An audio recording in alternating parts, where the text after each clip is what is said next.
6 కళ్యాణాలు జరగబోతున్నాయి ఇక్కడ ఒకే వేదికపై అన్న విషయం అందరికీ తెలుసు. ఆ రోజు ఈ విగ్రహాలతో మనకి కళ్యాణాలు చూసే భాగ్యం కూడా కలుగుతుంది.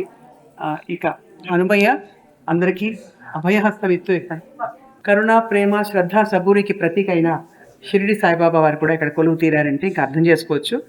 ఎక్కడా కూడా ఎవ్వరికీ లోటు లేకుండా ఇది అందరి నిలయంగా మార్చే సంకల్పంతో ఇంత గొప్ప ఆలయాన్ని నిర్మించారు. సెయింట్ లూయిస్ హిందూ టెంపుల్గా ఇది నిజంగా ఏకతా మందిరం అని చెప్పాలి. ఇక్కడ లేని భగవంతుడు లేడు. ఇక్కడికి వచ్చే వారందరూ కూడా తృప్తిగా స్వామివారికి, అమ్మవారికి దండం పెట్టుకుని వెళ్తారు. అందరికీ తెలిసిన విషయం. సో ఇక్కడ గణపతిని ప్రత్యేకంగా ఈ పాలనాథ విగ్రహాన్ని జైపూర్లో తయారు చేయించారన్నమాట ఆలయం కోసం ప్రత్యేకంగా.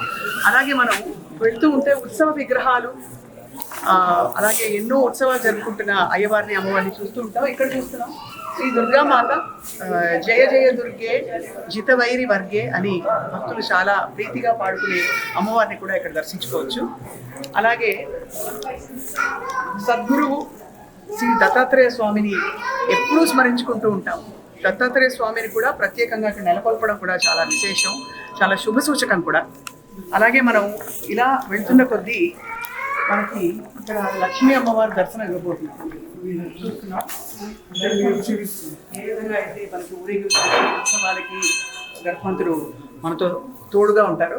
అలాగే లక్ష్మీ అమ్మవారు, మహాలక్ష్మి అమ్మవారిని దర్శించుకోవడానికి ఇక్కడ భక్తులు ప్రత్యేకంగా వస్తారు. శబరిమల భక్తులు కూడా ఇక్కడ ప్రత్యేకంగా దీక్ష చేసి పాటించే వాళ్ళు కూడా వారి కోసం ప్రత్యేకంగా ఇక్కడ అయ్యప్ప స్వామి దర్శనం. అయ్యప్ప దేవాయ నమః అభయస్వరూపాయ నమః అంటూ భక్తులు ఆర్తిగా పాడుకుంటూ శబరిమల దీక్షల్ని ఇక్కడి నుంచి కూడా చాలా నిష్ఠాగరిష్ఠులతో కలిసి చేయిస్తూ అనేక కార్యక్రమాలు ఇక్కడ నిర్వహిస్తూ ఉంటారన్నమాట.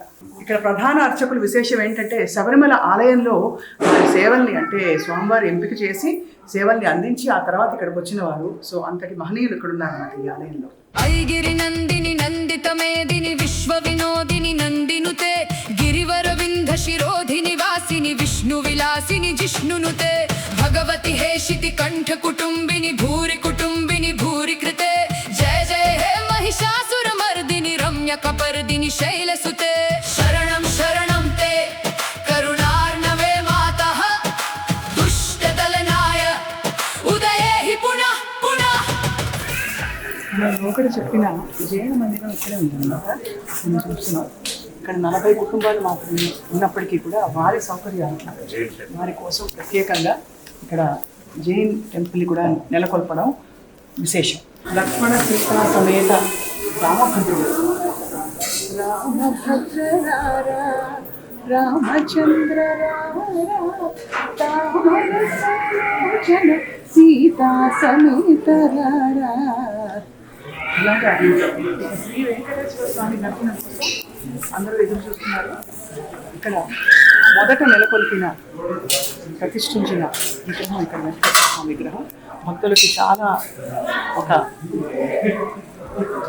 భరోసాగా, ఒక ఆపన్న హస్తంగా వెంకటేశ్వర స్వామి విగ్రహం ఇక్కడ అందరికీ కూడా ఎన్నో ఆశీస్సులు ఇస్తూ యోగక్షేమాన్ని కాపాడుతూ నడిపిస్తున్నాడు శ్రీ వెంకటేశ్వర స్వామి.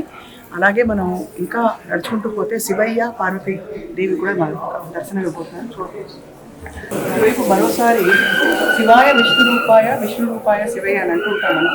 సో శివయ్యని దర్శించుకునే ముందు మరొకసారి గణపతిని ప్రార్థించుకుని వెళ్ళాం ఆనవాయితీ. సో అలాగే కుటుంబం అంతా ఉన్నప్పుడు మరి కార్తీకేయ స్వామి ఉండడం కూడా మనందరికీ తెలుసు. అది చాలా సహజం. ఇక్కడ పక్కనే ఉండి తోడుగా శ్రీ పార్వతీదేవిని చూస్తున్నాం.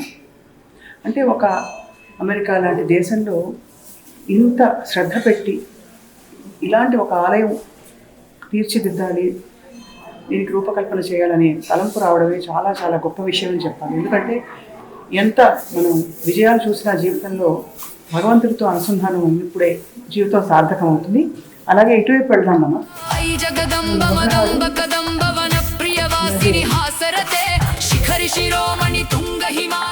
శ్రీ వాసవి కన్యకా పరమేశ్వరి దేవి మనకి దర్శనం ఇస్తారు.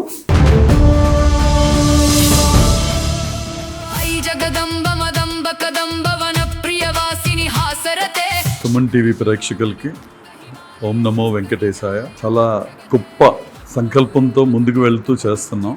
దయచేసి అందరూ వీలైనంత మంది మీరందరూ రావాల్సిందిగా ప్రార్థిస్తున్నాను.